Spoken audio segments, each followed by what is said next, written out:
president, take the world as your classroom. And everyone is your teacher. Be willing to listen. And so the most important thing is to understand where you want to be, to understand your destination and to be able to do the plan. So each one of us, yourself, you are the CEO of you.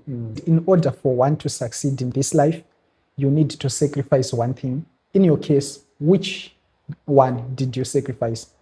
You sacrifice time. As Africans, we need to find our ways or go back to how our ancestors used to relate to each other. It's very difficult when you live in a country where there's no freedom. If you could have 1 minute with the President Mnangagwa, what will you say to him in a sentence? If I were to meet him, I'll just tell him this is what we fought for. Africa's children we save. Oh, wisdom and purpose with On this particular episode, I'm super excited because I'm hosting an entrepreneur, president of FreeZim Congress and founder of J.M. Busha Investments Group. That is, of course, Joseph Makamba Busha. President, thank you so much for joining me. How are you doing? I'm very well. Thank you very much to meet you, Doctor, and thank you for the opportunity. What was, when you was coming here, what was in your mind? What were you thinking? So when I was coming here, basically, it was to meet a young man, I think, who is curious to find out what's happening in the world and current affairs. So no pre-assumptions at all. But I mean, I respect everybody and I give an opportunity to meet because the world is your classroom and everyone is your teacher. So I was coming here hopefully to learn some few things from here. And we want to learn more from you because you are a genius when it comes to business, and you want to learn, as young people want to learn from your knowledge, and as well we want to understand your position as the president of FreeZim Congress. So first thing first, you are going to talk business, then after the last 30 minutes we'll talk about your position as the president, right? Thank All you. right. What is your childhood memory that you think has shaped the person that you are today? I think what I've said, the person I am today is really hard work. My parents, my mother, she was a very strong farmer. She was a very strong woman. She was a natural leader. So I think just growing up with her and learning how hard she worked and earned everything she did and sent us to school. For me, it was about hard work, discipline, and responsibility. Or talk to us about your background. What was it like?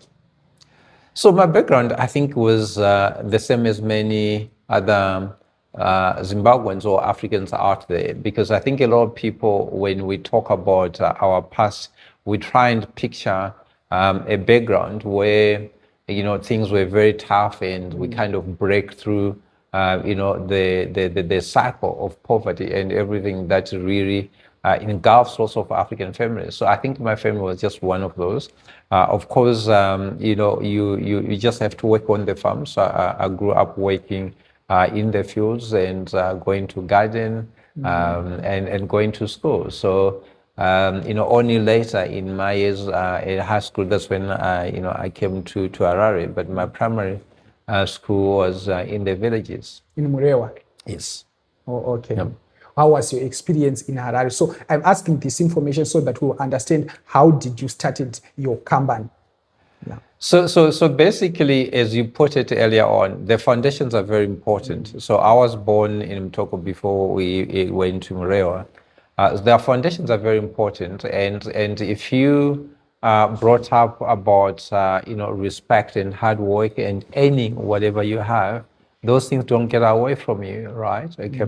So when I grew up, I knew I wanted to do well. That's the first thing. Okay. But for you to do well, you must make sure that you respect yourself, because when you respect yourself, you respect others, but also understand the process of value creation. Because being a farmer or peasant farmer and selling things and using that money to take you to school, the whole high school, university, where you didn't get a bursary for university and you have to work for it. And I think that really shaped my life. So I owe everything I have, to my mother, who basically steered the ship when my father passed away, and shaped the person who I am. How did that shape your perspective on life, the passing away of your father? So I was very young. The most important thing is to say, well, just like if you are friends, if one of your friends or family member goes away, then you are less, right? Okay. But you understand the responsibility of looking after children is between two parents. So when one passes away, it means we've got one parent. It means that you must help them. You must do the right things so that you don't burden your parents. So for me, I always say I don't want to burden my parents, my mother. I want to help her because she's helped me. So help her to help me. Let's talk about your business. How did you start it, JM Busha Investments? So basically, as you said, your past will always shape you, right? Okay, and it will follow you as well. Yes, Okay, sure. so integrity. So I always wanted to do things over a certain period. So one of the key issues when I started working, I said I'll work for 10 years, then start my own business, then run my business for 10 years, then start, to look after the country, become president of Zimbabwe. So because you want to start your own business, then you have to understand what's required to start a business. It means you need to understand the processes, you need to understand HR matters, you need to understand marketing. But because we are in financial services, it's very much system-based, and you need to make sure that you've got the systems, to do everything in the IT. Because when you start a business, you don't have the money, to start the business. So lots of the work you have to do it yourself. So I had to learn how to program, because all the systems, although I didn't study computer science, but I had to learn how to program in C++ and other languages to be able to develop the system so that the initial capital of starting the business, okay, is not too much, because that becomes a barrier to entry, because you don't have the system, you need money for offices to pay people. So you have to jungle and become a jack of all trades. And that whole process helped me to understand, from engineering to finance to product development, just the whole complete process of understanding the financial services industry. These days, the learning process is very easy because now we have YouTube, we have AI to teach you everything. I believe back then it was very tough. How did you manage to do it, to learn programming on your own, to teach yourself marketing and other stuff? The great thing about life is that God gave us time, okay, and the gift of life. And when you've got time, you have then to allocate it, to prioritize. So the most important thing is to understand where you want to be, to understand your destination and to be able to do the plan. So each one of us, yourself, you are the CEO of you. But because you're managing your life, you then have to understand all the different parts that makes you a complete person. Okay, so I don't want to talk about successful, because a lot of people, when they talk about successful, is misunderstood for succeeding in doing something. So if you want to lead a successful life, it has to be continuous learning. You have to then allocate the 24 hours, make use of the 24 hours to do the different parts of the things you need to do to succeed in some of your missions. So you need to have a vision for yourself. What do you envision to see when you are 30, when you are 40, when you are 50, when you are 80? So because, once you put the vision, you have to realize it in the future. Now, you need then to put a strategy together to make sure that that vision becomes a reality, because you can just have a vision. But what is the vision? The vision is something you work towards. The vision is something you must be able to live to see, because the vision comes from the vision, the eyesight. So you need to envision the future, what the future will look like. So I wanted to make sure that, my children don't grow this way I grew up, in terms of not having lots of options and lots of guidance in terms of profession. Because, I only started seeing a computer when I was at university at UZ. Whereas these days, children see the computer when they're 4 or 5, right? They start working with the computer. So I needed to make sure I do that. So I worked for, 9 years, and I started my own business. Okay. After starting my own business, I ran it. Obviously, I've now taken longer than 10 years, to be able to go into social work, which what you call politics, right? Okay. So I wanted to make sure that, once you succeed in business, once you are able to feed and guide and lead an organization, When you then try and scale that to lead a community, to lead your village, to lead your province, to lead your country, you've got the background and the tools and the experience to be able to do that. Because I think leaders must have a track record that is auditable to be able to deliver a certain result. Because if you have not gone through the process of working or starting a business, you don't appreciate the process of value creation. You don't appreciate money. And that's the reason why Zimbabwe and Africa in general is in a problem, because the people who are leading us don't understand money. They don't appreciate money. Let me cut you there. When you was talking about the vision, something my heart was jumping around. I really wanted to understand what you mean by you must have a vision. So my question to you now is, when you was a child or in your early ages, or let me say 20s, have you ever envisioned yourself being the man that you are today? 100%. So I'm grateful to the Lord because I knew what I wanted to achieve, but also I grew up in Rhodesia before it became Zimbabwe. So you need to then know, to say, how did these people get where they are, right? Okay. So when you did geography and history, Christopher Columbus and all these guys, Vasco da Gama, when they were sailing, right? Because they were curious. That's the reason why they came into Africa. When you look about Mosiwa Tunya, Victoria Falls, David Livingstone, they were curious. They had to explore to be able to see what's there in the world. So I've always been wondered, how come, okay, whatever we call white people, but they are Europeans, how come they're more successful?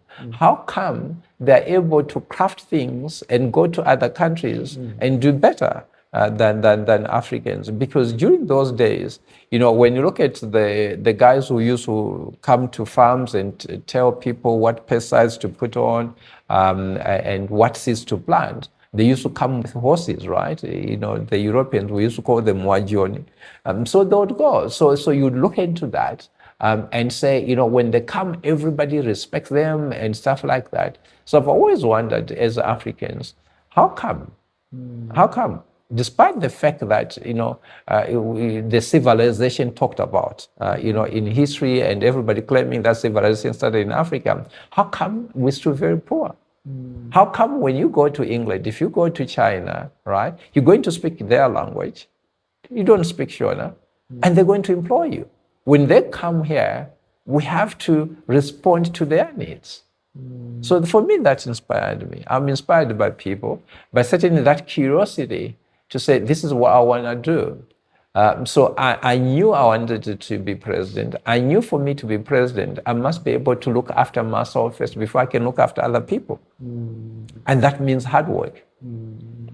All right. I've hosted many business people here, and some of them, they tell me that your push factor to be in business determines how long you will be in that business.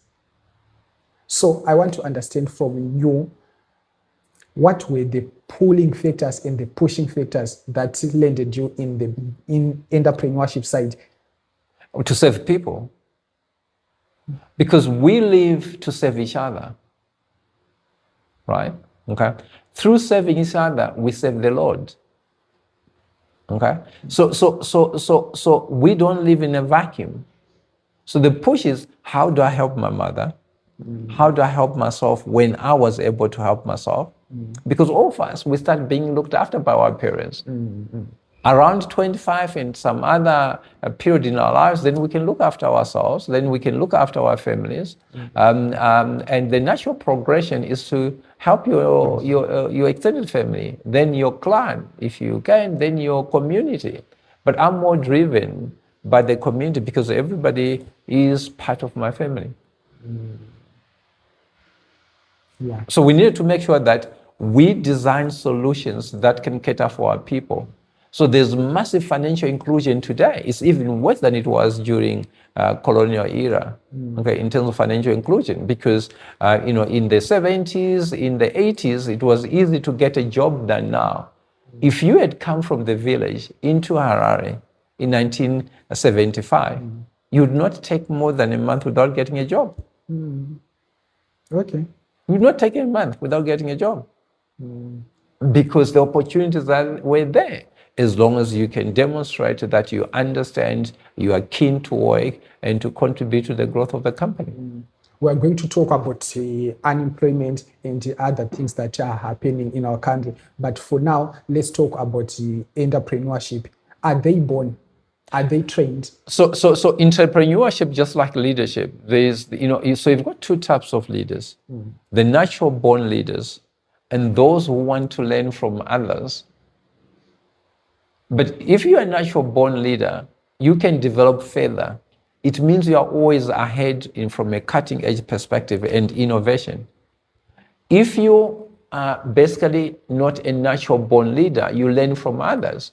You have to keep on learning to be able to do. It's like if you are copying. So imagine you write an exam or you don't want to study, you want to copy the next student. So you have to be looking at what the student is doing for you to be able to copy. That's the reason why also Africa hasn't developed, because we want to copy what the Europeans have done.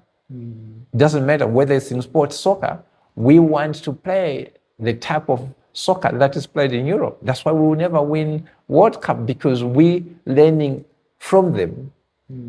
And you want to beat your master. But rather than to say, well, let's do things our own way. What's our way of life? So we have never integrated our way of life into our business, our values, our culture, into how we conduct business. And hence, we don't scale our business to be global businesses. We don't innovate and contribute to the board of knowledge. Or your company is in countries like Lesotho, Namibia, South Africa, Swaziland, Zambia, and here the motherland, Zimbabwe. How did you manage to penetrate all these countries? So in Zimbabwe, we have scaled down our operations purely because there was massive turbulence. So we had the bond notes, we had different currencies, then we had now with the ZiG. So the environment is not conducive, to business planning and focusing and long-term strategy, okay? But as I said to you, I'm inspired by people. So the whole issue is to say, how do I create financial solutions that can help people become independent, okay? Because that money, cash is king, right? Okay, so you need to have money to send children to school. You need money to go to hospital. You need money to farm. You need money to start a new business, right? Okay, so for me, one of the key drivers is to say, how do I educate people to be able to use money? Because money can be used for wrong things, can be used for good things, just like a knife, just like an axe, just like a car. If you don't drive a car properly and observe the rules of the road and the manual of use of the car, you end up in a car accident and lose life. So if you have a knife, which you supposed to use to cut meat and vegetables, and if you misuse it, it can cut your fingers. Yeah, sure. But talk to me about your experience working running businesses in Africa. Very, very interesting and very, very tough. I must be honest. All different environments. I think you've got good countries like Namibia. I think it's a very fair country. It's about what you know, and if you can provide the solutions. I think that's one of the most stable countries in Africa. Namibia, okay. Certainly. I used to say Windhoek is the cleanest city in Africa. Obviously, Kigali might have overtaken them because it's also very clean and very fast developing. And there's no litter. You could drive from the airport about 30 km into the CBD of Windhoek. You will never see a bottle or plastic on the roadside. And everybody is well behaved. So you're not in a jungle compared to a jungle here in Harare. How can we make it? All right, I will ask you this question about Zimbabwe. Now let's talk about Namibia. What's so good in Namibia? Well, as I said to you, Namibia is a vast land, right? It's a desert, but as I said to you, the political governance, which basically also drives economic and stability and peace of the country, is stable. So you've had very smooth successions of different presidents, from the founding president, Sam Nujoma, to the current president. It has been very smooth in terms of development. So I think, investors and people in general, sorry, like stability. Or in terms of business, how did you manage to spread your wings across all these countries? And which Magatangan in which country? So basically our head office and main office is South Africa, as you know. So we are based in Johannesburg. That's where our head office is. But we then decided to say, well, you needed a foundation and you need to be able to take the things we have done and expand it into the other countries. So you need a base. From that base, you need to say, how do we scale? But it says to you, my objective is actually to reach all the 54 countries in Africa. But for you to do that, you certainly need to have, it's a big vision, right? It's a mountain, but you need nice, good, young men and young women to be able to ride and share ideas, strategize, and pass on the baton. So I haven't given up on that objective, if you want to call it a dream, that we need to make sure that JM Busha Investment Group is in each of the 54 countries in Africa, member states of the AU. I know there are other countries and there's lots of talk about countries breaking up, but certainly we need to make sure that we're in East Africa, currently we are in Southern Africa, Central Africa, North Africa, so that we're able to share our experiences, in particular in the financial system. You know that South Africa is obviously the biggest economy in Africa and the most developed economy in Africa. And secondly, all their metrics, measurements of economic growth can be easily be measured because there are systems in place to be able to track that. All right, many people that I talk to, they said in order for one to succeed in this life, you need to sacrifice one thing. In your case, which one did you sacrifice? You sacrifice time. Time with friends, time with family, time with yourself. Yeah. Well, before we move on, just in case I know, because I did my research and I talked to you, for those who don't know, what does your business do? What does JM Busha Investments do? So JM Busha is a social enterprise. The group is a social enterprise. We're involved in investment management, investment banking, long-term insurance, which is life insurance, but also we involved in peace building and promotion in Africa through JM Busha 54 Races for Peace and Unity in Africa, where we want to promote peace through education, arts, music, sports, culture, and leadership development. How do you do that? When I was doing my research, I heard that you own a football club. How is it going that side? So we had a football team in Division 1. Unfortunately, and it's a pity for the 30 young men we had in our football team, and I was feeding them. They were staying in a clubhouse, food, everything. We stopped because we could not get a ground to call home ground to play soccer. So I was not allowed to have a ground or to play in Mrewa. My team had to travel both home and away games because we had to rent Rudaka. So through its life, we played at National Sports Stadium Arena B for 3 games. Then we're told you can't play from here. We played in Chikondoma. After that, we played in Mrewa prisons for 2 games. Then we told you can play here. Then we ended up basically playing our games in Rudaka, which is a stadium we have to hire. Zifa could not help us get a football ground, despite the fact that, we're trying to promote sports in Africa, in particular Zimbabwe. We have never won Africa Cup of Nations. We have never gone to the World Cup. And here I was, feeding 30 young men and trying to give them an opportunity so that they can be noticed outside. But the system, the government system of Zimbabwe denied me to have a stadium because when we were trying to do the stadium in Rewa, you'll be told that you are opposing our president, so you can't have a stadium, which is very sad. What does that experience taught you about yourself and other people? So the experience that taught me really is that, it's very difficult when you live in a country where there's no freedom. It's very difficult when people don't think about the other than themselves. Because those people who made it impossible for us to have a stadium, imagine if they had their own son who is playing soccer and their dream is play for the national team and to go to the World Cup, and then you are denied the opportunity to play. Because if you don't have a stadium, you can't play soccer. You need a ground to be able to exercise. Football is a profession today. It pays lots of money. Not all of us can be accountants or engineers. So here are young men who were denied the opportunity to become the best of what they could be. Purely because the founder is believed to be a president who is challenging a sitting president. But that's democracy.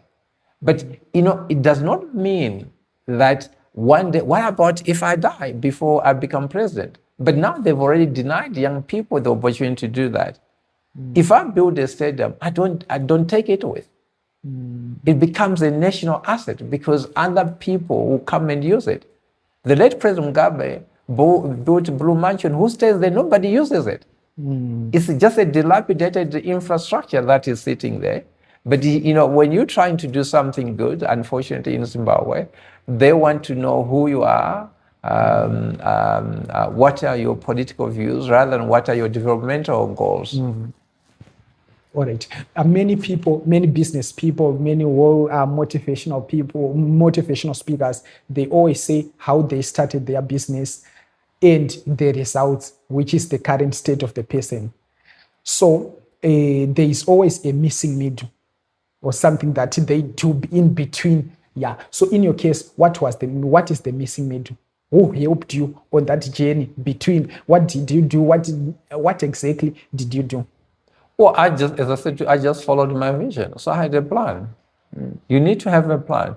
If you're going to drive from here to Bulawayo, so you have made a decision that I want to go to Bulawayo. So that's the first thing you need to do. You need to have a goal. You need to have an end, a destination.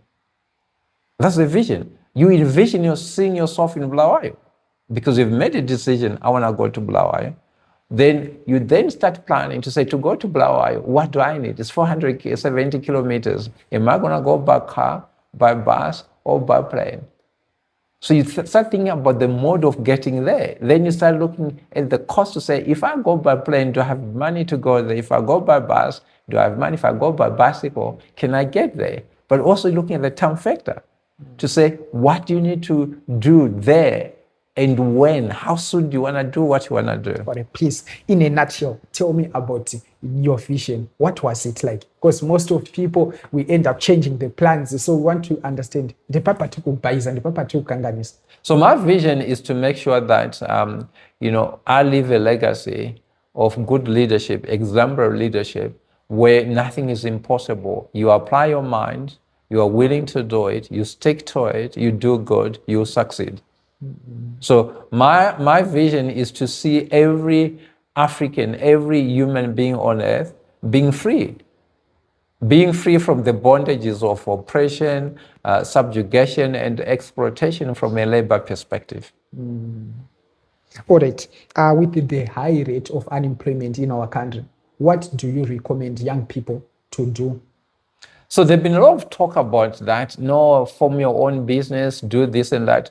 You see, the people who are preaching that form your own business, they're actually liars. Because not everybody can be a businessman. Not everybody, or woman, not everybody can be a footballer. Okay? You need to understand that big corporates, if you look at companies like DHL, Amazon, right? They employ thousands and thousands of people. And through that employment, there's a pension fund that is created. So if you look even in America, how many entrepreneurs are there? You can count them. If you look, that is called global scale, right? If you look at South Africa, how many entrepreneurs are there? If you look at Nigeria, how many entrepreneurs are there, right? Okay. The most important people, why governments and people are saying that, is because they are running away from the responsibility of leading. Because if you are an entrepreneur who only live month on month, you can't create pension for that. It's not sustainable. So businesses must be scaled like Meta, like Microsoft. That's what you need to do. Like Dangote. You must be able to create a business you can scale So you create more employment. When people work for 20 years, then they've got a pension. But if you say a person who is running a small spaza shop, but their money is not enough even to carry for the month, they can't create generational wealth. They can't retire either because they've got no money. If you cannot take 10% of your earnings every day for your retirement savings, then you are not working, because then you're going to bother your children in retirement and be a burden to the state to look after you in old age. So we need to be able to create businesses that can scale, employ more people, okay, become coordinated, and everybody contributes to the GDP and to the fiscus through taxes. But in one sentence, or as short as you can, talk to me, what are the practical steps that we should take as young people to survive in this economy, to make sure that we secure a brighter future? So the practical step first is decide what you want to do. And look at the people around you, your network, and volunteer. The first thing you do in life is volunteerism. If you can't volunteer to do something, you'll never succeed. Volunteer to give up Nando's once a week, you save that money for something else. Volunteer to help your friend if you are unemployed, because eventually you gain skills. You can go and say to other people, I've got a bit of track record. If you are a lawyer and you had other people who were lawyers, or studied law at university, go and help them read through their responses and affidavit. That's how you learn. And eventually your friend can say, well, come and work here and we'll start paying you. If you like teaching, volunteer, go to the next school and just say, listen, I'll do extra lessons for these kids. Eventually the school might even give you a place to do that. If you want to do nursing, volunteer to the school next and do primary health care. So it starts with volunteerism. Once you become a volunteer for yourself, it means you can learn, volunteer to learn and to do things. That's the first step. That leads me to my next question. What was your first job and how did you get it? I've been very lucky when it comes to jobs, right? Okay, so obviously when I was studying during holidays, I never actually had a holiday where I didn't get a job. Wow. After high school, doing Form 6, I got a job to work for the Ministry of Home Affairs at the passport office. So I was a clerk there. Then, for 3 months, when UZ opened, then I went to UZ. And during holidays, I used to work for Old Mutual. So I worked for Old Mutual, Standard Chartered Bank during my school holidays. So by the time I finished my degree, I just went to work for Standard Corporate Merchant Bank in South Africa. You have many certificates in mathematics and other fields. Talk to me now. Is education, formal education, really important in this modern era? No. What do you recommend? So education is important because it might give you a foundation. But you can have a certificate, but if you can't use the certificate in real life, then it's as good as useless. So you need to make sure that whatever you study, okay, you can actually help it for the betterment of people or life. So that's what's important. So when we study, we need to be able to say, what are we studying? Why are we studying? Is this our calling? And what are the job opportunities that are available out there? But you see, you could study BA law, or you could study engineering, but you could end up in finance, or you could end up anything. It's really just about what drives you. Because the human being and mind is amazing. It's very creative, and you can do anything if you apply your mind to it. Talk to us about that mindset that we need to embrace as young people, as youth in this country, so that we will be successful. We will have the next business owner, the next Strive Masiwas, the next JM Bushas, etc., etc. So basically, if you are out there, the first thing I said, take the world as your classroom, and everyone is your teacher. Be willing to listen and respect. And when you listen and you also share your experiences, those you are talking to, if they've got an opportunity to help you, they will be able to guide you. Okay? So talk to everyone, respect everybody. Don't be arrogant. Listen. Listening is a very, very important tool or attribute. Once you are able to listen and respect, people can work with you. I mean, who would want to work with a person who is not listening or respectful, right? Okay. So that's what we need to do. So as a young man, a young woman out there, okay, make sure that everybody you meet, consider them to be your teacher. You learn one or two things. But most importantly, gravitate, move towards to what you want to do and start making inroads to engage those people. Seek them, talk to them, go and knock on those doors. Knock, the door shall be open. And one day it will open. From my own experience and the experience of my fellow brothers and sisters out there, who are young people, we knock doors. They don't want to be open. They don't want to open the door so that they will give us an opportunity to learn. They just want to. It seems as if the seats are reserved for a certain few, and you can't survive in such a space. So, what's your message to us? It's very unfortunate, in particular in Africa and Zimbabwe, also being my home country, is that a lot of people are very selfish. There's too much ego, and I'm very important that, senior leaders, they don't want to help or open the doors for people. We need to make sure that in Zimbabwe, we have Careers Day. Careers Day should not be a school, where each company should be able to invite young people who are finishing graduates just to come, or high school, to just come at a workplace for one day and be able to just see what is happening there. So that must be promoted within our schools. Okay? But the problem is that if we don't have leaders who grow up working for themselves, that's a problem, because there were lots of people who've been privileged. I walked to school, primary. My whole primary was walking to school. 20 kilometers you walk to school, right?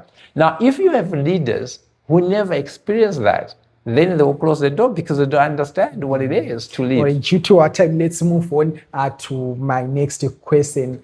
You wrote a book. Talk to us about the experience, the discipline that is needed for one to complete a book, to publish it. Yeah. That takes quite a lot. There's lots of discipline, and that becomes really part of your growing, because remember, when you write a book, it's about your thoughts, it's about what you want to contribute. And my book is called My Thoughts. The future of Africa begins in our minds. So that book really talks about our history, our identity, culture, language. Do you know that Shona is not our language? Yeah, I know it. It's not a our colonial language. construct. It's a colonial construct. A lot of people say, I'm Shona, I'm Debele, I'm Zulu, I'm this. But I'm saying, well, we don't have an alphabet. We use the Roman alphabet, the English alphabet. And that's what we can develop. The Chinese have got their own characters, spoken and written, right? Okay. The Russians have got their own alphabet. So they've got the Greek alphabet. So that's the reason why in science and development, we're not developing, because when white people came here, the Europeans, obviously they destroyed our culture and started listening to, how we were pronouncing, and started creating the alphabet for us. Okay, the first person who wrote the Bible, Shona Bible, is not even African. Okay, so that's what the problem is. So my book covers all those issues, the journey really, and then to say, well, the future of Africa begins in our minds. How do we change that? Because right now, legally, we use the Roman Dutch law. So we don't infuse our African ways of solving issues, social issues, legally, whether it's through the chiefs, where we sit, mediation. Mediation is a big thing in the legal thing. So when two family members are in dispute, you call elders and you sit together, there's mediation, you resolve your issues. It's part of solving problems. So we just adopted everything that is European. So hence Africa is very Eurocentric, and we have been left behind by Asia in development, because Asia, they've got their own systems. You know what, you might not know this, but I've covered some of your events, your press conferences, right? And I've noticed that your part mentions a lot about Jesus, about Christianity, to be specific. Agreed? Yes. Okay. So now you mentioned about colonialism and other stuff. So from the sources that I've been reading, I've been noticing that there are certain verses that were removed in the Bible. There is a lot of information that was twisted. The Bible was tempered around and all those that stuff. So what's your position on that? So certainly the biggest challenge in Africa is that, because this type of religion is not our way of life, it was introduced to us, right? Okay. And hence you've got fanatics in a religion. Everybody's going fanatical. I mean, Europe and those who brought this Christianity don't do it the way we do it. So we are using it to enrich ourselves. If you look at all these false prophets and pastors, they're just there to enrich themselves. Nothing else. So they are misusing that Bible, okay, to enrich themselves. So for me, even if I talk about the Bible, I talk sometimes about the good parts, but I don't believe that should anchor me. What anchors me is my humanity. And that's why I'm really pushing that as Africans, we need to find our ways or go back to how our ancestors used to relate to each other. Let's leave technology alone, because sometimes when you talk about the African thing, people then says, no, it's primitive, it's not. No, our culture is not. Where, we say, if you find somebody who's older than you, you must respect them. If you find somebody older than your father, is your father as old as your father. But we don't. So we have taken this whole Eurocentric approach to things, and we're failing basically to live up to those standards, because we have to keep on evolving and changing. And hence you see lots of Zimbabweans in their diaspora, whether in UK or everywhere else, looking for greener pastures and following the colonial masters. What does success mean to you? Success is when you are able to do something repeatedly for a very long time with about 75% pass rate. So when you say this is an A student, it means that student has been passing from primary to university with an A. So when you are successful, it means that you have been able to do something for a very long period, repeatedly, with at least 75% success rate. Okay, due to our time, I want you to read a 1 minute letter that you would write to a 20-year-old Joseph Makamba Busha. So look at this camera and maintain 1 minute, then we'll dive into politics. So you want me to just repeat that? Read a letter that you would write to an 18-year-old, to a 20-year-old Joseph Makamba Busha. Just right, okay. Dear Joseph Makamba Busha, I would want you to listen and to respect everybody you come along, work hard, and earn the respect. There's no shortcuts in life. Thank you so much. If you haven't subscribed yet, please hit that subscribe button, like, comment, and share so that our conversation will reach more people. What do you think about the Constitutional Amendment Bill number 3? So that's madness. So the Constitutional Amendment Bill number 3 is to disfranchise Zimbabweans, to make sure that the lives of every Zimbabwean is controlled, and to destroy whatever independence, integrity we have as people. So we're being stripped off of our rights to exist in Zimbabwe. In other words, our human rights are being taken away, because then you're no longer human. So currently Zimbabwe is a military police state. So that's what it is. We have been a semi-failed state, and if Bill number 3, Amendment number 3 succeeds, it means we are moving into a failed state, which is quite sad. So the things we have seen, remember, President Mugabe tried to create a one-party state before the unity government with ZAPO. So then in 2000, when we had the referendum in terms of expropriation of lands without compensation, but also that was not the main issue. The main issue there was to say, how do we extend the powers of the president?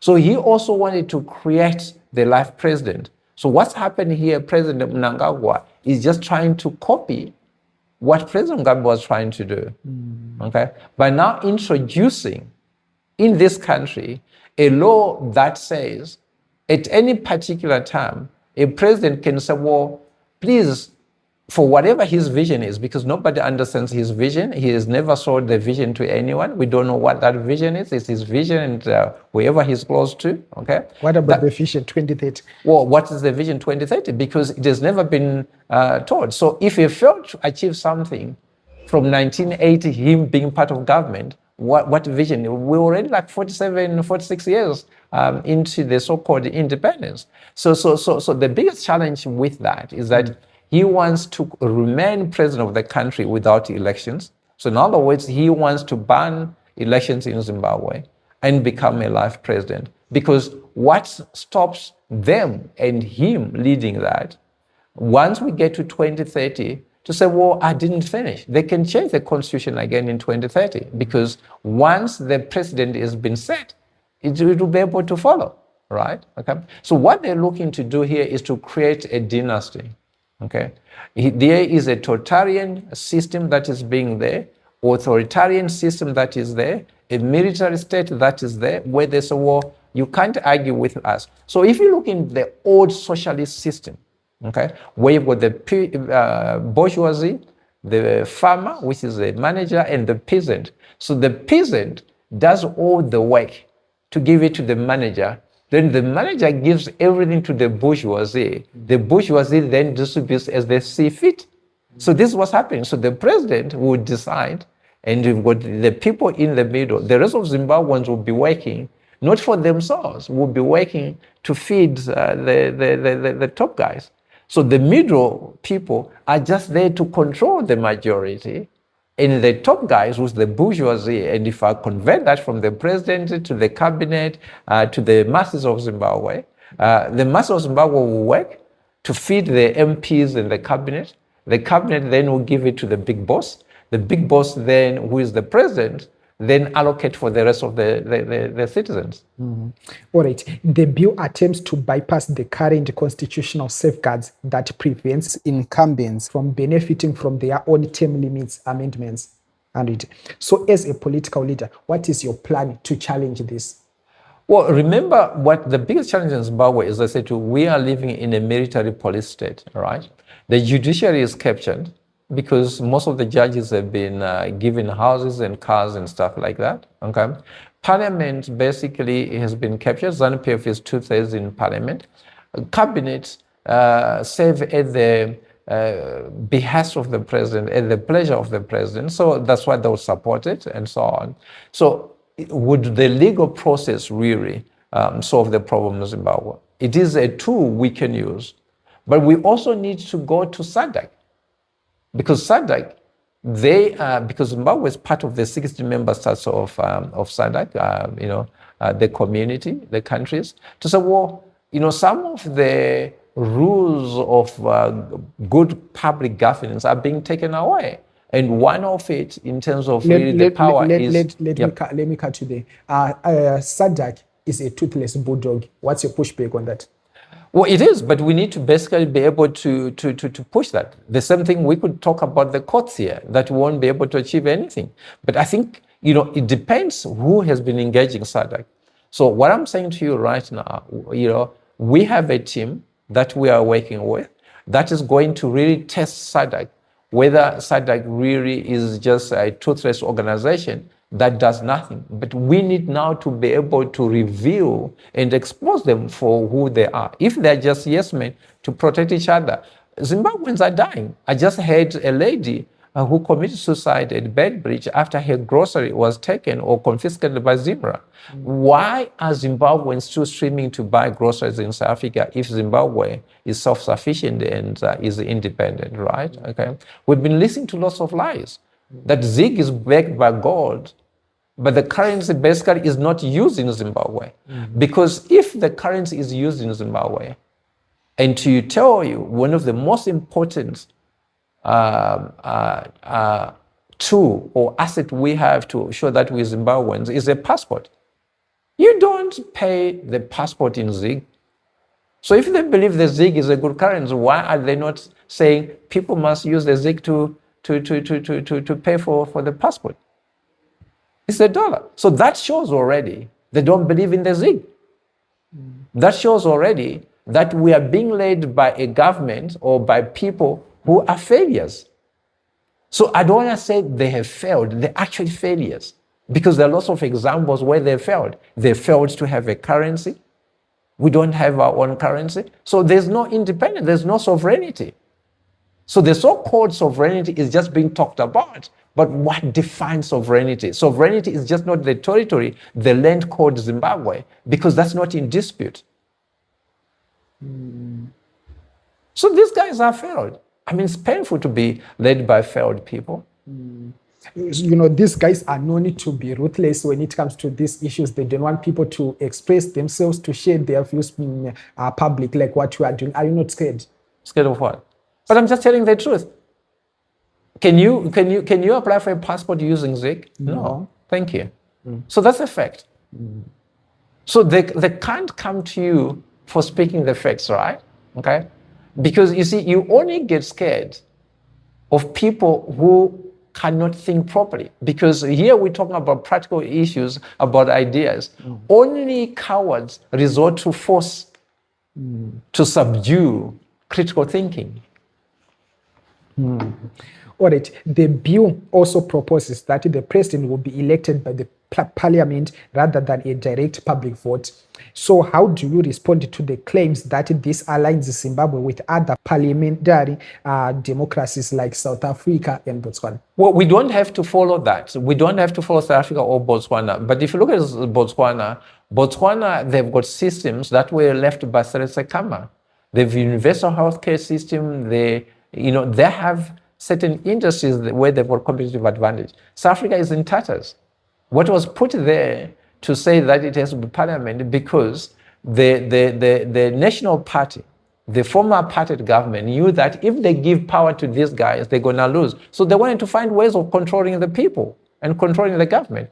So the South African government is kind of ceremonial right now, if I could say that, because they can't do anything. The main opposition party, which is the DA, whatever the government ruling party was doing in South Africa, they challenged the courts. So the South African government is not run by the president, but is run by courts and parliament. You don't want that. If the courts are kept, it's not the people. So that's why I said to you, this is going to differentiate the people and remove the right of one man, one vote, which we fought for in Zimbabwe. If you remember President Mugabe during the liberation struggle, when we were young people as Mjibas, he used to say, well, we're fighting for one man, one vote and to get our land back. Now you're going to take away that right of one man, one vote. So you differentiating people. Why should 280 people or 70 members of parliament represent me? Because your views can change over time. So we say, if you are loved by people, give the people the chance to make the decision themselves. So if President Mnangagwa believes Zimbabweans love him, why can't he go for 2028 elections?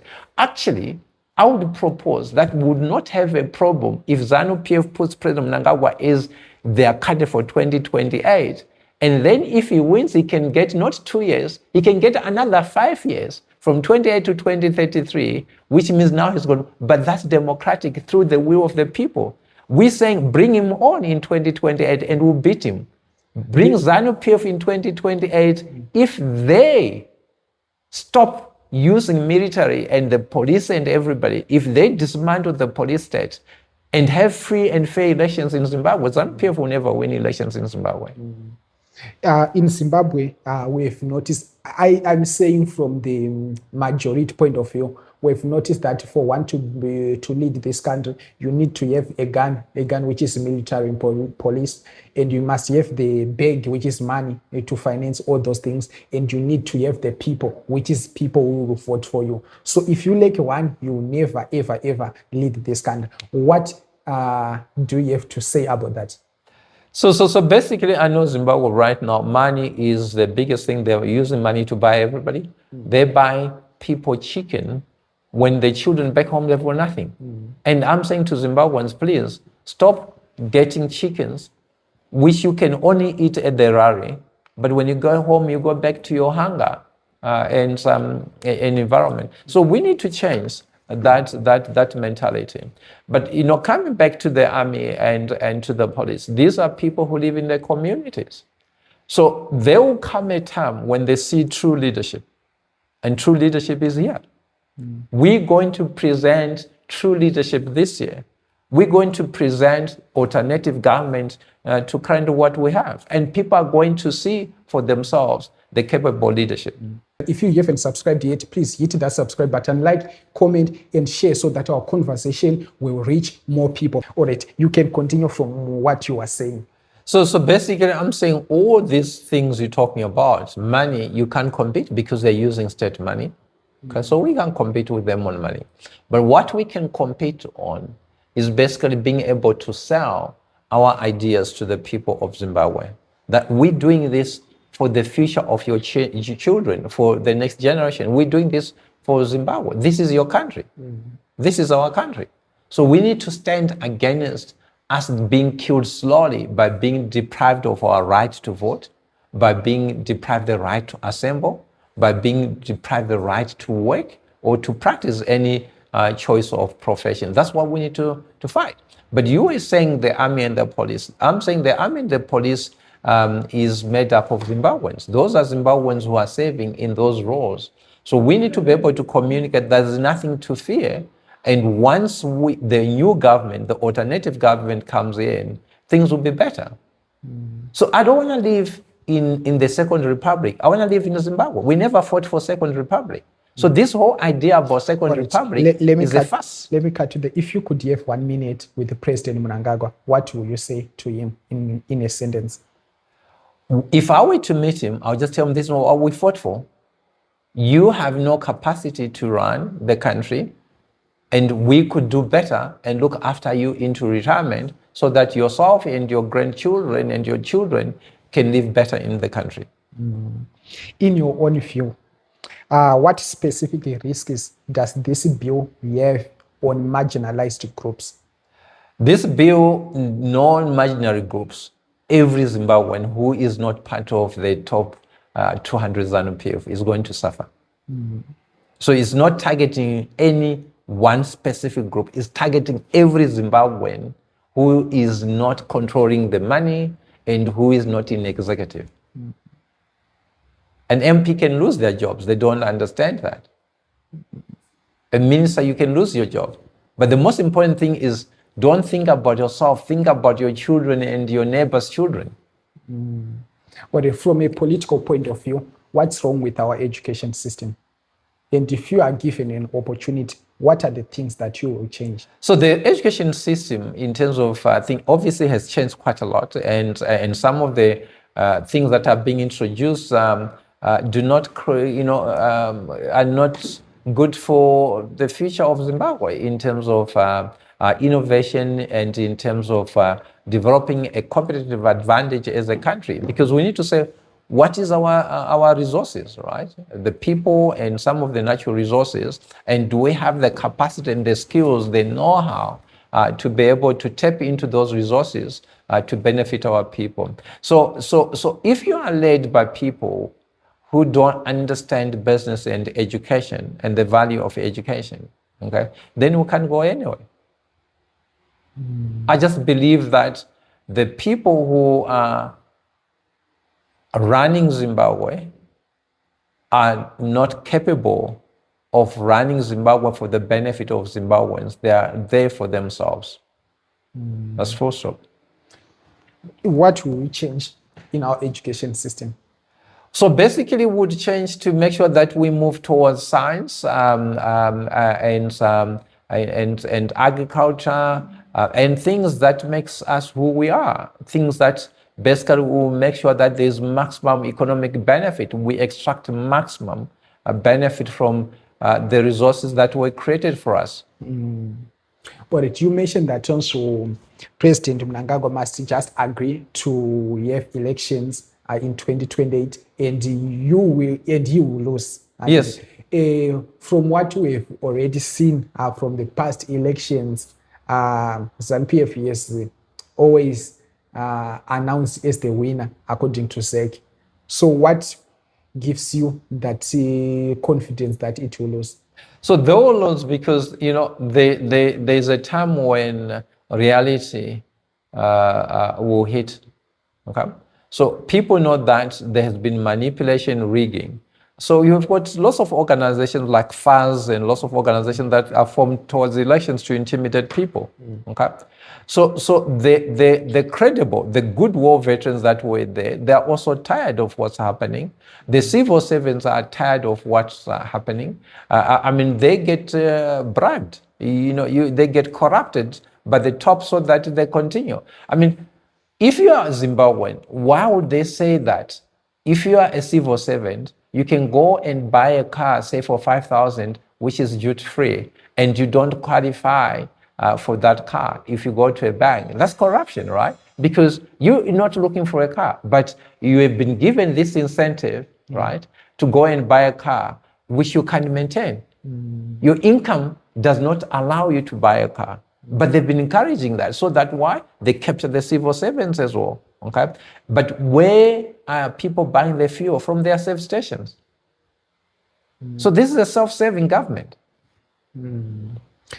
All right. What is your party's position on truth, justice, and reparations for Gukuraundi? We've always said that, we needed to make sure that we accept that what happened was horrible, was wrong. It should not have happened. We should have found ways of solving the differences that arose at that particular time. Okay, so they needed to make sure that you can't buy life back. So what we need to do is to make sure that all Zimbabweans have got access to education, have got access to opportunities and so on. Okay. Now you're saying almost 40 years down the line, let me go and find, okay, the family members, surviving family members of those communities and give them something. Would that cover all these 40 years of suffering and so on? Would that bring back their loved ones? We just need a caring government. We need to accept what happened was wrong. It should not have happened. And those who were at the forefront must apologize. And the government must, not just for one particular group, but for everybody, make sure that there are resources that benefit the people. All right. What's your position on land reform that happened in the early 2000s? Land reform was important, but it was chaotic. But the most important thing, who got the land? I don't know. You tell us. Well, we must ask, Zimbabwe must ask, to say, when we said land reform, who got the land? Okay, that's number one. What happened to the farm workers that were also affected, that were evicted from those farms? Okay, because if we wanted the land, why remove the farm workers who are Africans? Okay, so those people who were at the land had built houses.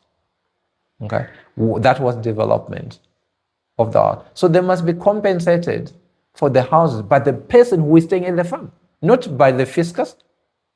So the taxman can't pay for the benefit of an individual who is staying in somebody's house illegally.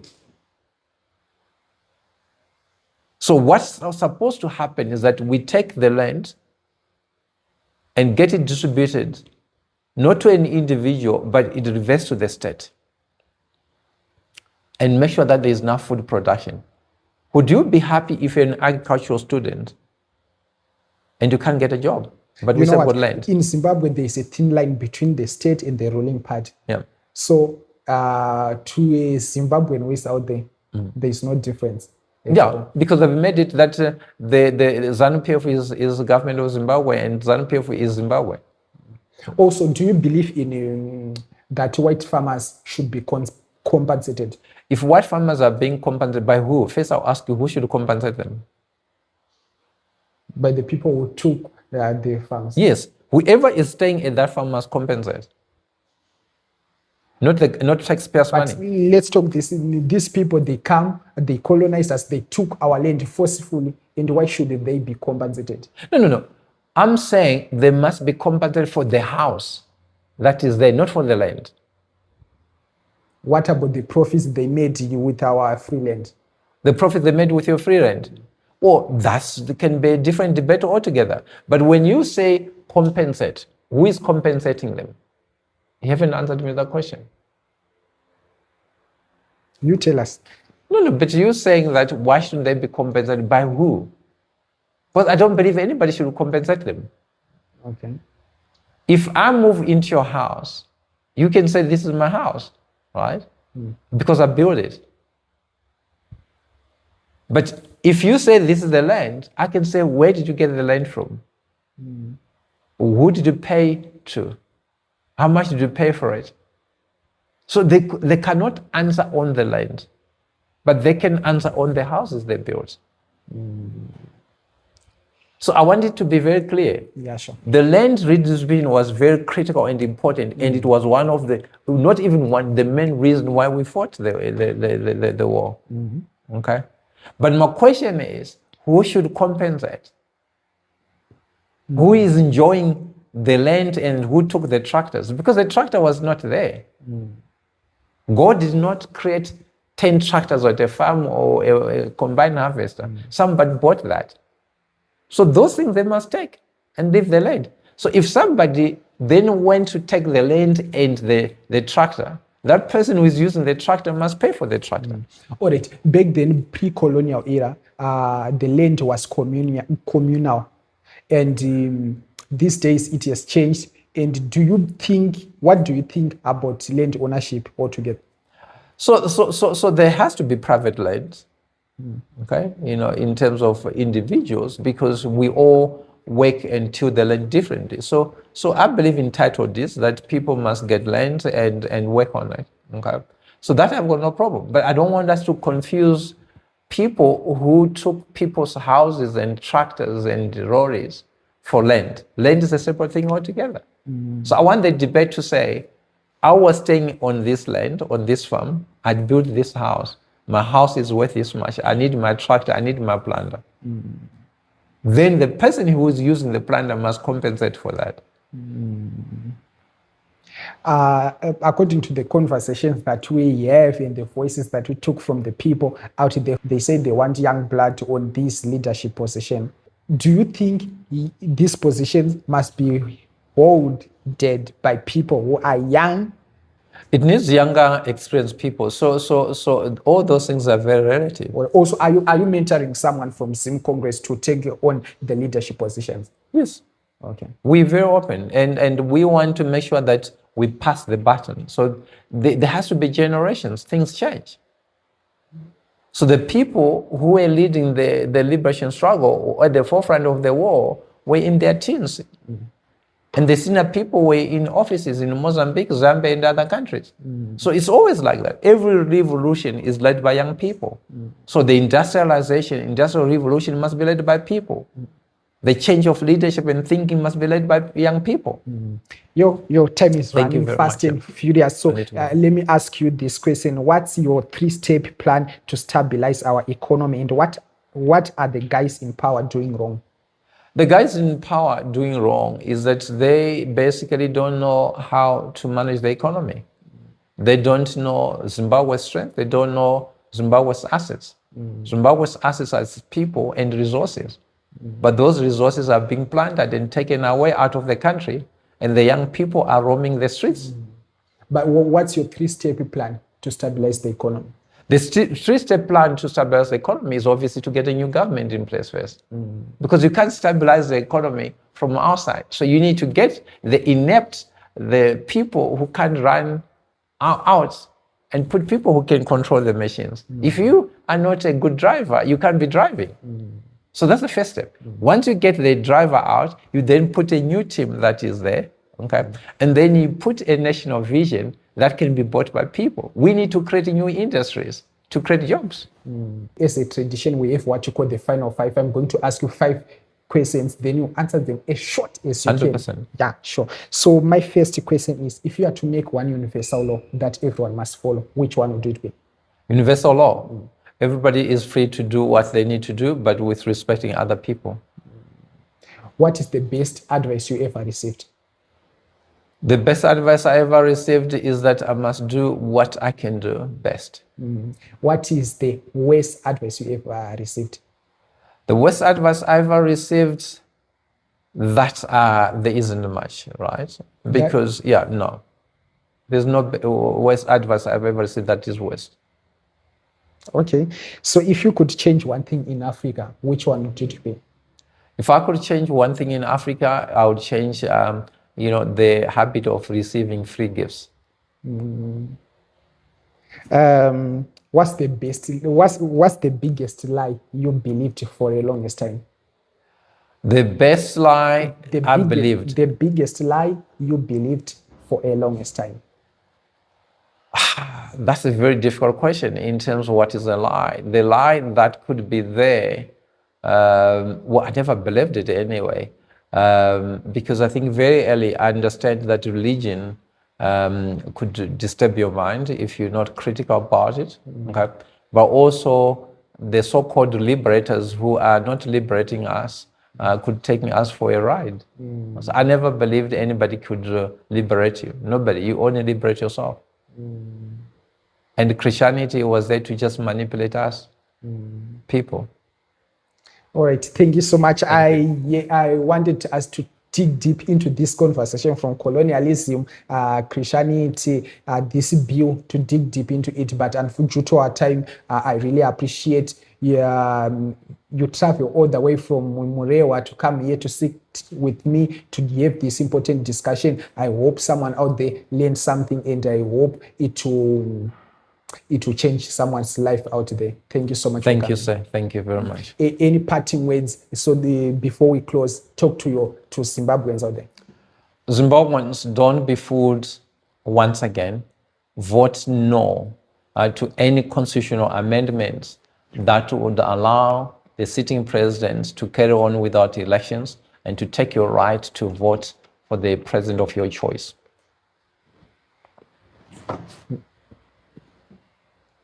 Thank you so much for watching this for ImeTheFinest here. This is Wisdom and Purpose with Ime. Please do remember to check other episodes on our platform and hit that subscribe button so that our content will reach many people. But for now, we are out.